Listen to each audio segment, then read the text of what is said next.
एक दिन उसके द्वार पर कोई संत आए, कहा भैया जा रहे हैं तीर्थ यात्रा पर, पैदल हूं, हर गांव में भिक्षा मांग कर खा लेता हूं, सो भैया आज की रात यहीं गुजारनी है, तो तुम्हारे द्वार पर ही आज हम विश्राम करेंगे, तो भोजन की व्यवस्था करो।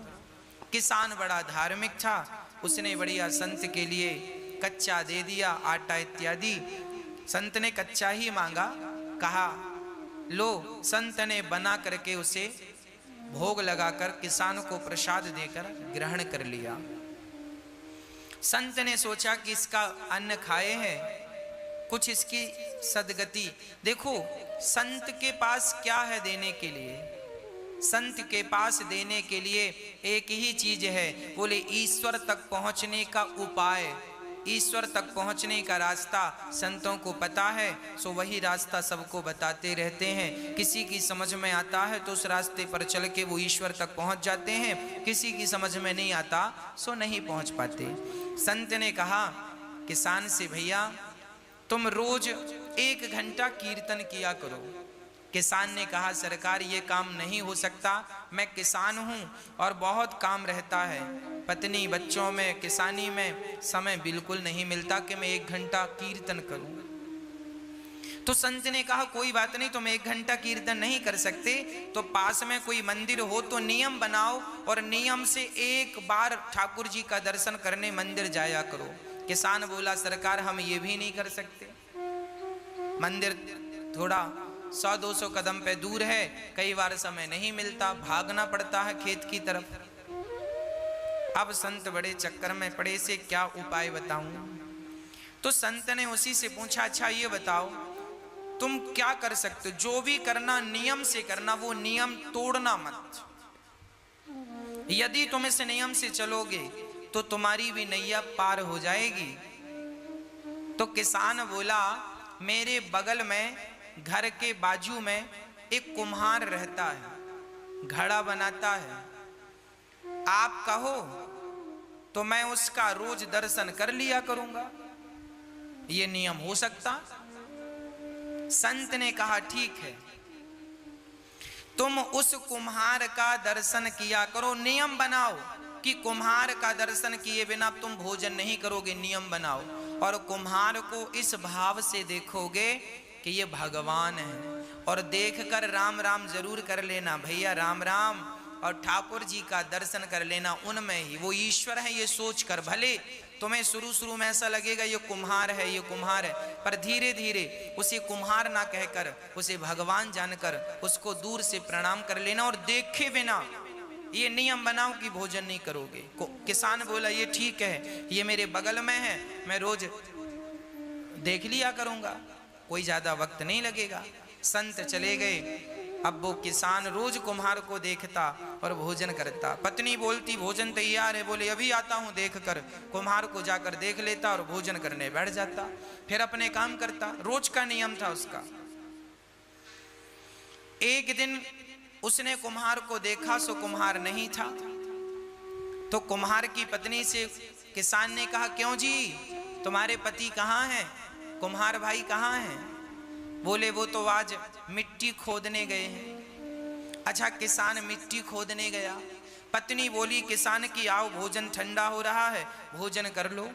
किसान बोला वो कुम्हार से मैंने आज राम राम नहीं की, भोजन नहीं कर सकता, अभी आता हूँ। तो कुम्हारिन से पूछा वो किस तरफ गया है? बोले फलाने खेत में मिट्टी खोदने गए हैं। तो वो किसान दौड़ा। अच्छा कुम्हार मिट्टी खोद रहा था, तभी अचानक उसको खुदाई करते करते एक सोने का घड़ा मिला, उसमें ढेर सारे सोने के सिक्के भरे थे। अब कुम्हार को सोने का घड़ा मिल गया। अब उसने देखा कि हमें किसी ने देखा तो नहीं। तब तक दौड़ा दौड़ा किसान आ रहा था, और जैसे ही किसान आया तो कुम्हार को देख लिया, और कुम्हार को देखकर किसान वापस जाने लगा। राम राम भैया। कुम्हार को किसान भगवान के रूप में देखता था और राम राम रोज करता था, राम राम। वो किसान जाने लगा अच्छा, कुम्हार को क्या लगा कि इसने देख लिया, तो कुम्हार ने आवाज लगाया, भैया रुको। तो किसान ने कहा, ना रुकने की जरूरत नहीं है, हमने तो देख लिया। किसान तो ये कह रहा था कि हमने तुम्हें देख लिया, पर कुम्हार को लगा इसने सोने का घड़ा देख लिया। तो फिर आवाज लगाई कुम्हार ने, सुनो देख लिया है सो किसी से कहना मत, आधा तुम रख लो आधा हम रख लेते हैं। तो किसान रुका, बोली किसकी बात कर रहा है। किसान गया और जाकर देखा तो दोनों देख के दंग रह गए। ढेर सारा धन उन्हें जमीन के भीतर गड़ा हुआ मिल गया। दोनों ने आपस में बांटकर उस धन से साधु संतों की सेवा स्टार्ट करी। और उस किसान ने पूरी बात बताई कि एक संत को मैंने केवल एक दिन का भोजन कराया, उस भोजन कराने का फल यह है कि उन्होंने मुझे नियम में बांध दिया, और आज उस नियम में बंधने के कारण विधाता ने मेरी सारी दरिद्रता दूर कर दी, मेरा धन धान्य से घर भर दिया। एक बार किसी भूखे व्यक्ति को भोजन कराने का ये फल है कि देर सवेर ईश्वर तुम्हें धनवान बनाएंगे बनाएंगे बनाएंगे। आप एक नियम बनाओ कि रोज भगवान का कीर्तन करेंगे, रोज भगवान का नाम जपेंगे। बिना नाम जपे, बिना कीर्तन किए, बिना ईश्वर का दर्शन किए भोजन ग्रहण नहीं करेंगे। ये नियम, जो व्यक्ति नियम से चलता है उसे भगवत प्राप्ति निश्चित होती है। इसलिए नियम जरूरी है जीवन में। संयम और नियम, संयमी बनो, भोग और विलास से मन को हटाओ और ईश्वर के प्रेम के नियम में बंध जाओ। यही है आनंद। जब व्यक्ति आनंद चाहता है तो भगवान की शरण में जाए तो सारा आनंद से उसका जीवन तन मन भर जाए। विश्वोत्पत्त्यादि है, तवे भगवान क्या करते हैं, विश्व की उत्पत्ति, पालन और संहार करते हैं। भगवान का काम है विश्व की उत्पत्ति, पालन और संहार, है ना। भगवान की शरण में जो है उनका बाल भी बांका नहीं होता। तापत्रय विनाशाय, दैहिक दैविक भौतिक तापा, राम राज्य काहू नहीं व्यापा। 3 प्रकार के दुख सबके जीवन में होते हैं। कोई तन दुखी, कोई मन दुखी, कोई धन बिन रहते उदास। थोड़े थोड़े सब दुखी, सुखी राम के दास। कोई तन से दुखी है, कोई मन से दुखी है, कोई धन के बिना परेशान है। आज सब ही दुखी हैं। कोई तन से दुखी, कोरोना तन से ही तो दुखी कर रहा है। कोई तन के लिए परेशान, तन से दुखी है। कोई मन का रोगी है, मन की इच्छाएं अधूरी रह गई तो डिप्रेशन आ गया, मन में बड़ी चिंता है, मन में बड़ी टेंशन है। हमें बड़ा आश्चर्य लगता है तब जब लोग ये कहते हैं महाराज जी हमें बड़ी चिंता है। हमें सुनकर बड़ा आश्चर्य लगता है तब जब लोग ये कहते हैं कि फला व्यक्ति डिप्रेशन में चले गए। मैं बिल्कुल अपनी प्रैक्टिकली बात कर रहा हूं।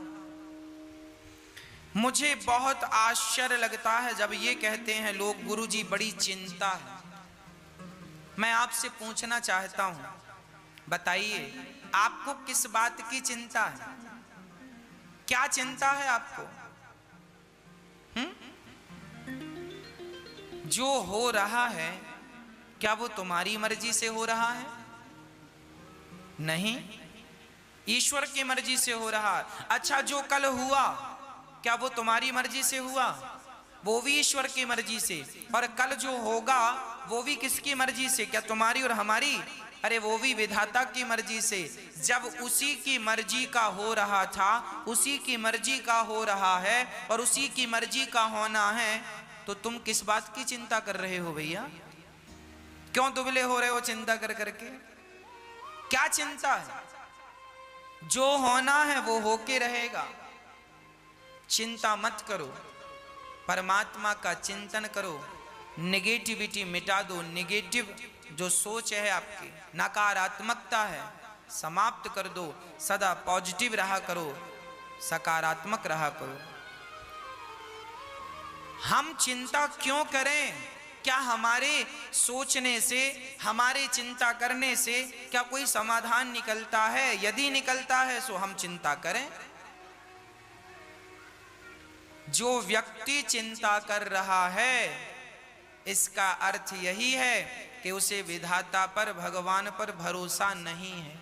यदि भरोसा होता तो आप चिंता ना करते, आप चिंतन करते, हे नाथ, होगा वही जो मेरे परमात्मा को, मेरे कृष्ण को मंजूर होगा।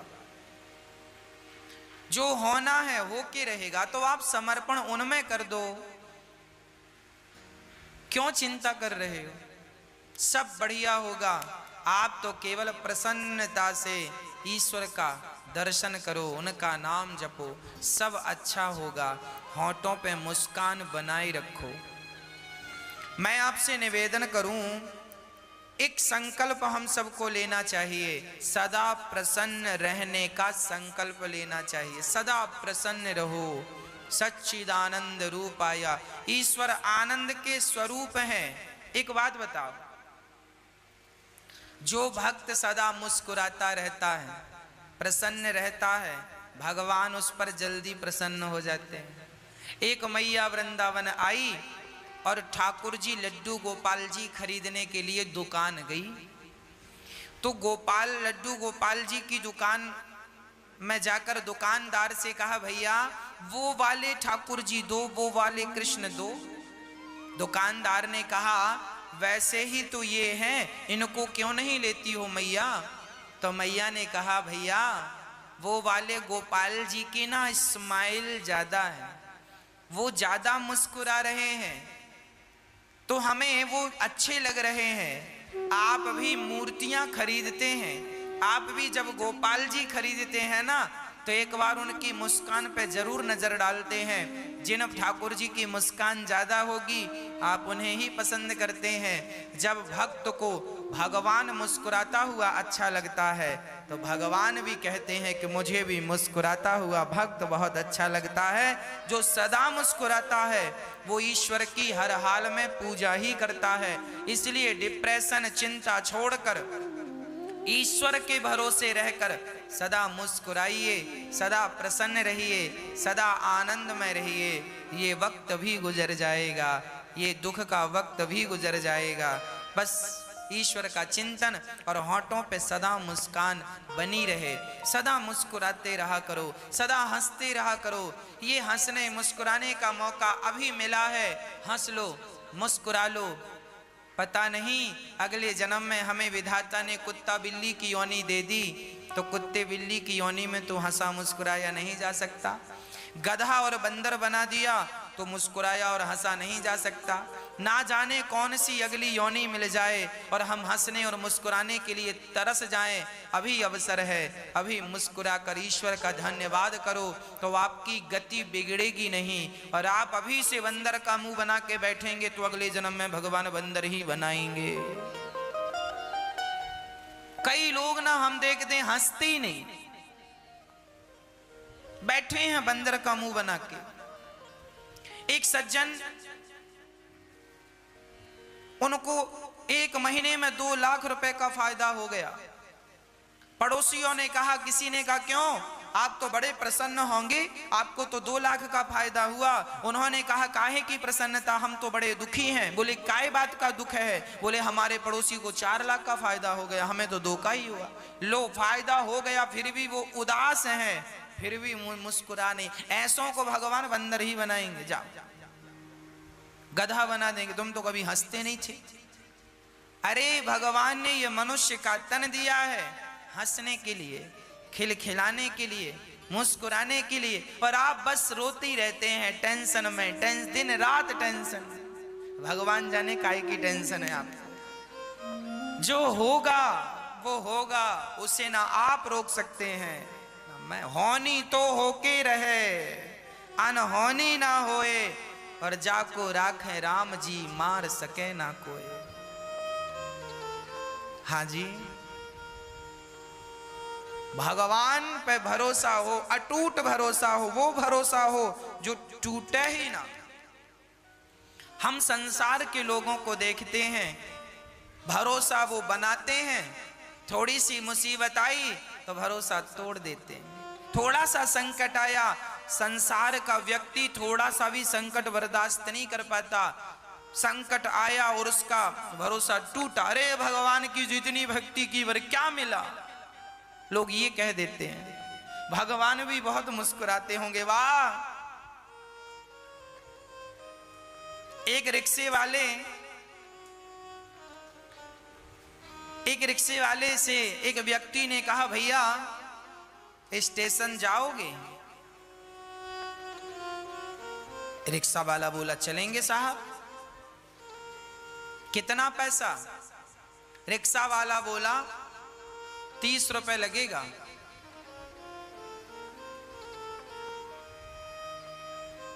तो वो व्यक्ति बोला, भैया मैं बुजुर्ग हूं और 4 कदम की दूरी पे स्टेशन है, मैं स्टेशन सोसाइटी पे ही रहता हूं, और इस इतने दूर का 30 रुपए लेगा? बाकी रिक्शे वाले तो मैं रोज 10 रुपए में जाता हूं, और आज तुझे 30 रुपए चाहिए? 30 रुपए, इतनी सी बात का 30 रुपए मांग रहा है। दूसरे रिक्शे वाले, उस बुजुर्ग ने कहा, जा हम तेरे रिक्शे में नहीं बैठते। पीछे रिक्शे आया, उसने फिर पूछा, भैया स्टेशन तक जाना कितना? उसने कहा, बाबूजी 10 रुपए लगता है। अरे 10 रुपए लगता तो ये 30 रुपए क्यों बोल रहा है? सोचो, 10 रुपए का काम है और मांग कितना रहा है? 30 रुपए। उसी तरह हमारी हालत है। हमने भगवान का भजन तो 10 रुपए का किया, हमने भगवान को याद तो 10 रुपए का किया, और मांग कितने रहे? 30 रुपए दे दो भगवान। 16 सोमवार का व्रत किया है, अब 16 सोमवार के बदले मांगा क्या? बहू को बेटा ही होना चाहिए। भगवान शंकर जी बेटी ना हो, 2 बेटी ऑलरेडी हमने बड़ी श्रद्धा से पूजा किया, पूजा करी 10 रुपए की, और बेटा मांग रही है 30 रुपए का। अब देख लो, लोग अपना बजट नहीं बढ़ाते हो, भगवान से बड़ा बड़ा बजट मांगते हैं। अरे भैया, आप भी भगवान से प्रेम ज्यादा करो, प्रेम ज्यादा करो, भक्ति ज्यादा करो। आप अपना बजट बढ़ाओ। जब प्रेम का, भक्ति का बजट बढ़ेगा तो आपको मांगने की जरूरत ही नहीं पड़ेगी। भगवान स्वयं बिना मांगे आपको देते रहेंगे। और भगवान तो सबके माता पिता हैं, उनसे कुछ मांगने की जरूरत नहीं पड़ती। वो सर्वांतर्यामी हैं, वो सब कुछ जानते हैं। आपके बिना कहे समझ लेते हैं कि आपको किस चीज की जरूरत है। आप सच्चा प्रेम कीजिए, भगवान आपको सब कुछ देंगे, है ना। सदा मुस्कुराइए, सदा ईश्वर का धन्यवाद कीजिए, शिकायत कभी ना कीजिए। क्या सुदामा जी के जीवन में शिकायत थी? गरीब थे, 4 दिन चूल्हा नहीं जलता था, परम उपासक थे सुदामा जी। सुदामा जी चाहते तो कह सकते थे, वाह कन्हैया, मैंने तेरा इतना भजन किया और तूने मुझे क्या दिया। पर नहीं, जिससे प्यार किया है ना, उससे शिकायत नहीं करूंगा, और वो भी प्यार भगवान से। कोई शिकायत नहीं। जहां प्रेम है वहां शिकायत नहीं है, और जहां शिकायत है वहां प्रेम नहीं है। इसलिए भगवान कहते हैं, राम ही केवल प्रेम प्यारा, मुझे केवल प्यार करो, मुझे पैसा हीरा मोती सोना चांदी मत दो, फूल फल मुझे कुछ मत दो, दूध दही मुझे कुछ मत दो। पर मुझे केवल भक्त प्यार करे। भगवान प्रेम का भूखा है। अरे प्रेम करने से तो भगवान बिक जाते हैं। कोई खरीदना चाहे सो उसे खरीद ले।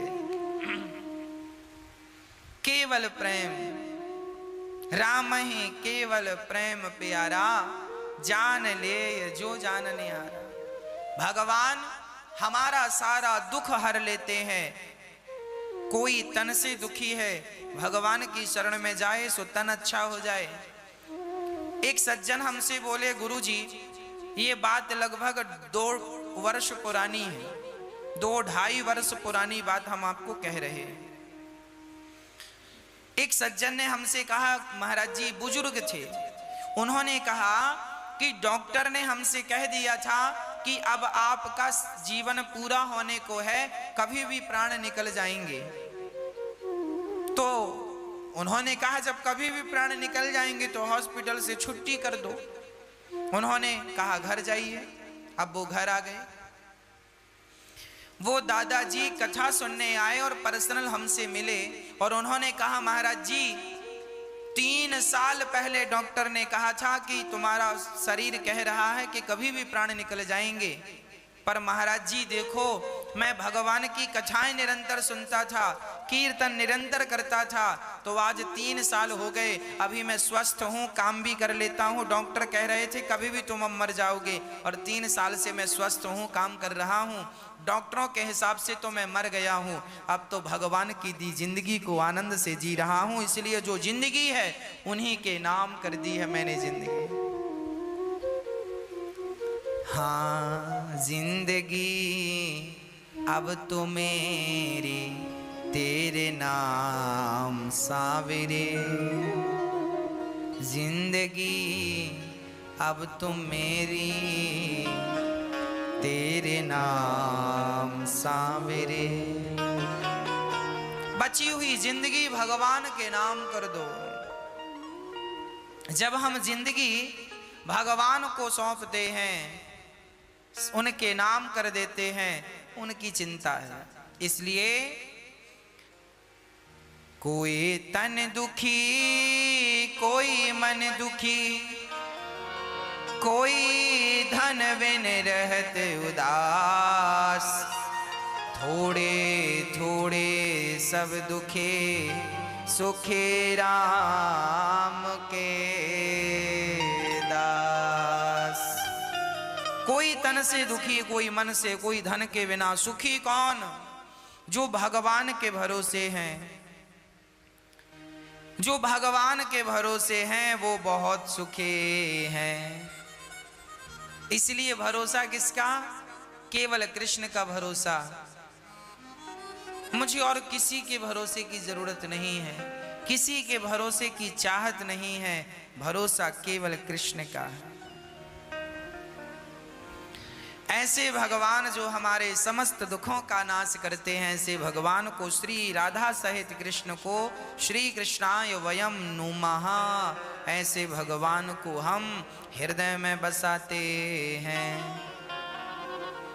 यम प्रव्रजन्तमनुपेतमपेत कृत्यम, द्वैपायनो विरह कातरया जुहाव, पुत्रेति तन्मयतया तर्वुभिने दुस्तं सर्वभूत हृदयं मुनिमानतोऽस्मि।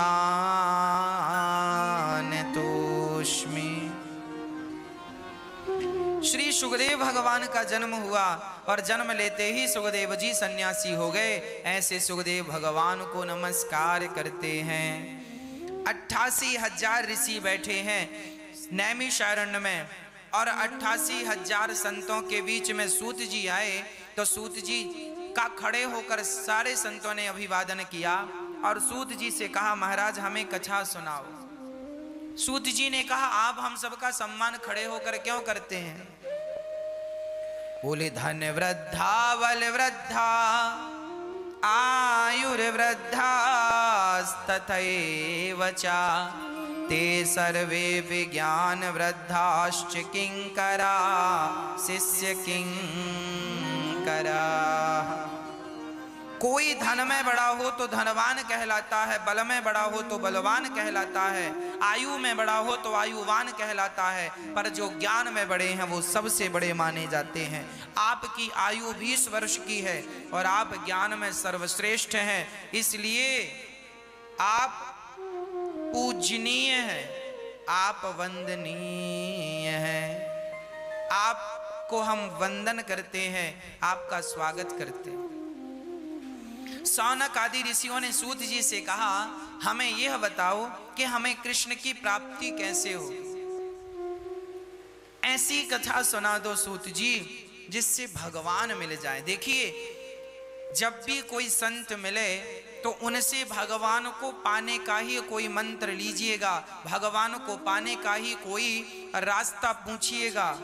कोई सांसारिक बातें मत कीजिएगा साधु संतों से। ये सांसारिक तुच्छ विषय, संसार का तुच्छ सा सुख, इसके पीछे भागने वाला जीवन भर भागे तो भी दुखी ही रहता है, और कोई भगवान के लिए 10-20 कदम रख ले तो उसका कायाकल्प हो जाता है।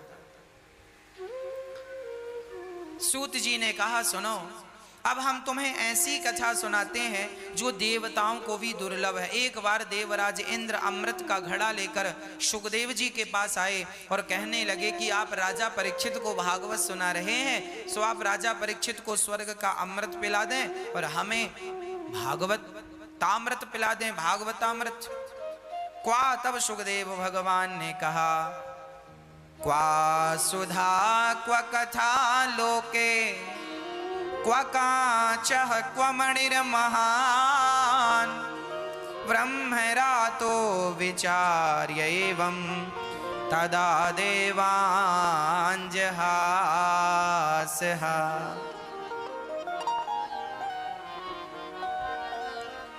अच्छा, इंद्र ने बड़े बहाने से कहा। अच्छा, लोग ना बड़ा बहाना बना, कई बार ना कुछ काम बहाने से हो जाता। एक बार एक घर में ना पति पत्नी थे और उनके यहाँ अचानक एक मेहमान आ गए। मेहमान आ तो गए, पर अब वो मेहमान जाने का नाम ही नहीं ले रहे।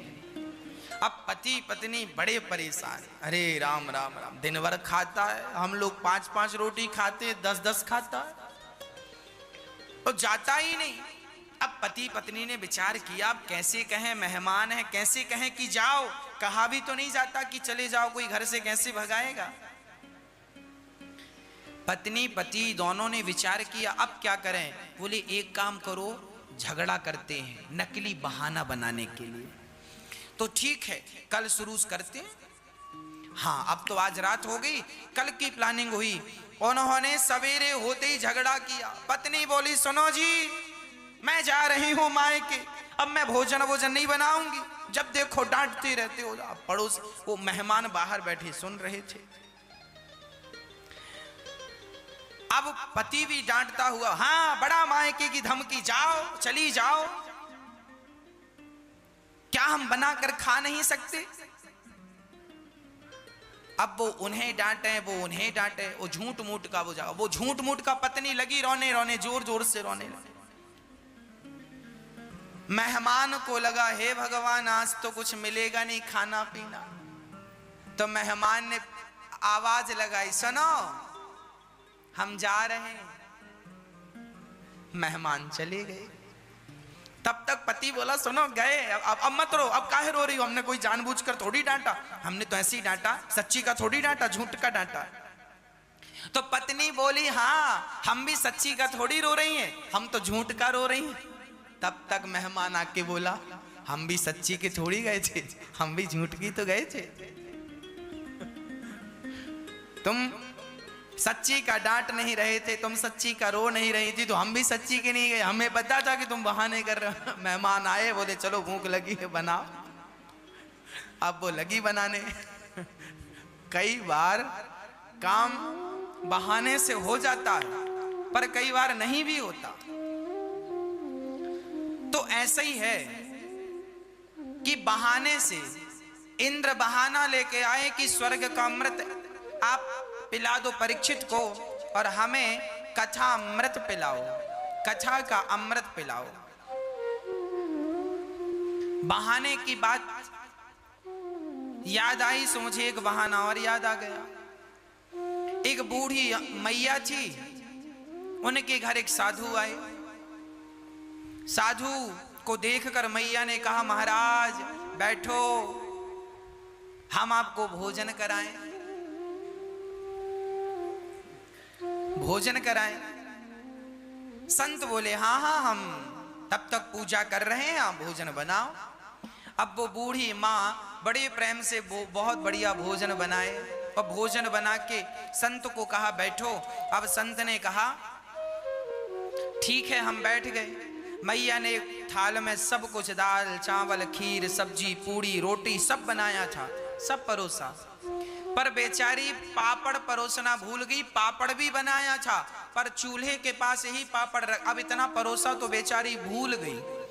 और अब वो महात्मा खाते खाते उनकी नजर पापड़ पे गई। अब वो खा रहे हैं सब, पर बार बार उनका ध्यान पापड़ में है कि पापड़ भी मिल जाता, पर कहें कैसे कि पापड़ दे दो। तो उन्होंने बहाने से कहा, मैया आज हम आ रहे थे ना तो एक बड़ा सांप मिला। अच्छा।